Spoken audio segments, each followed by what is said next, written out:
combinación de utilizar la herramienta de marketing y por otro lado el ganar dinero vía reducción o ser más eficiente, más productivo, es la fórmula. Entonces estamos trabajando con distintas fuentes de financiamiento que permitan hacer estas inversiones que de otra manera no se harían. En este evento ya hemos encontrado cuáles son los retos y las metas en términos de nuestras actividades para amortiguar los efectos negativos del cambio climático. Y sabemos también cuánto nos cuesta y cuánto tendremos que invertir. Lo que para mí todavía no está muy claro es cómo logramos esas metas y cómo aplicamos las inversiones que hay que aplicar.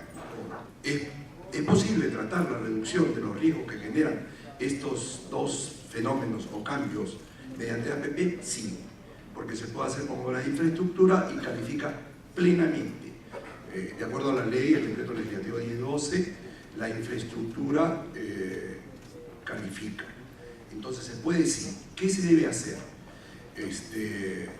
Más predictible y más trabajable es el tema de la reducción del tamaño de los glaciares, porque eso es paulatino. ¿Se está reduciendo? Sí, se está reduciendo. ¿Qué va a pasar? La ley forestal me parece que es bastante buena y como en todo, no es tanto la ley sino es su aplicación, cuáles son los mecanismos reales. Lo bueno de la ley es que reconoce que el bosque no es madera.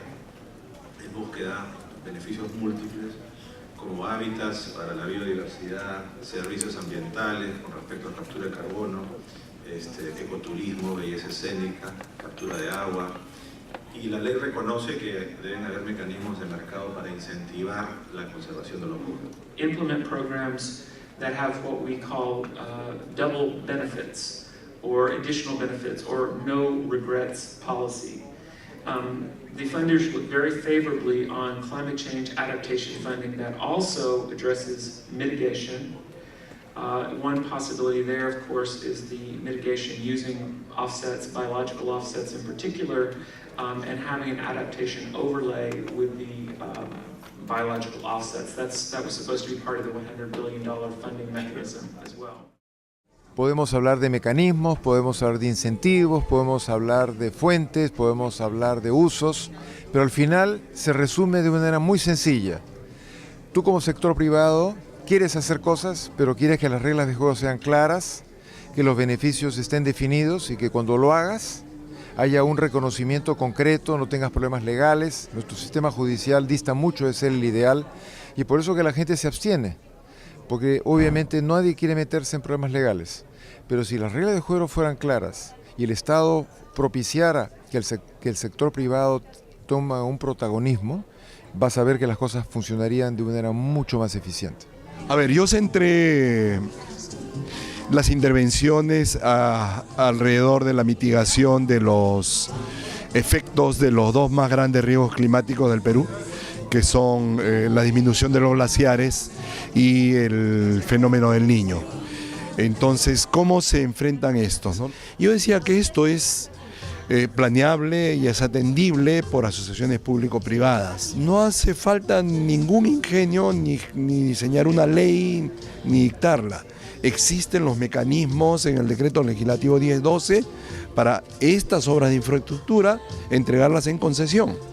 Y no hace falta disponer recursos públicos al momento de entregarlas en concesión. Yo he hablado acá de la necesidad de pensar en el mecanismo del fideicomiso.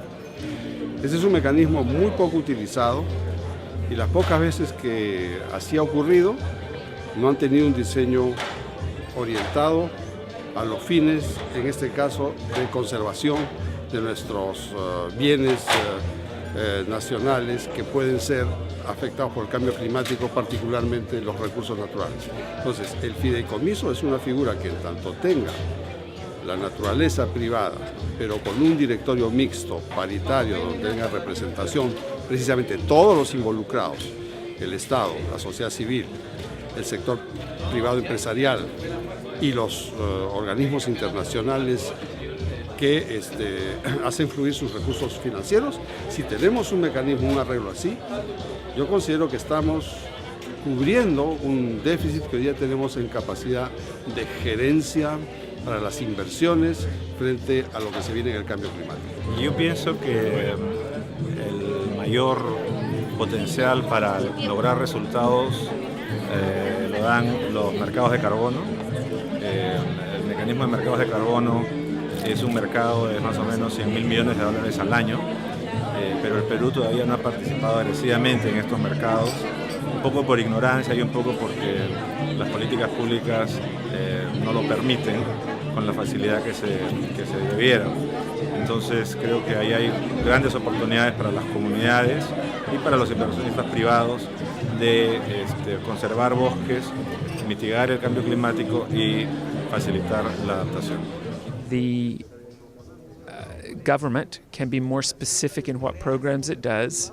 That will help, and to the extent the government can combine climate change adaptation with other projects like economic development, increasing in public health, water provision, that is a way to access more and better funding going forward. The second possibility is being explored, which is an insurance mechanism called catastrophe bonds, which is a multi-country public-private insurance mechanism that everyone invests in, and then it gives money when there is a catastrophe, perhaps related to climate change, like an El Nino event.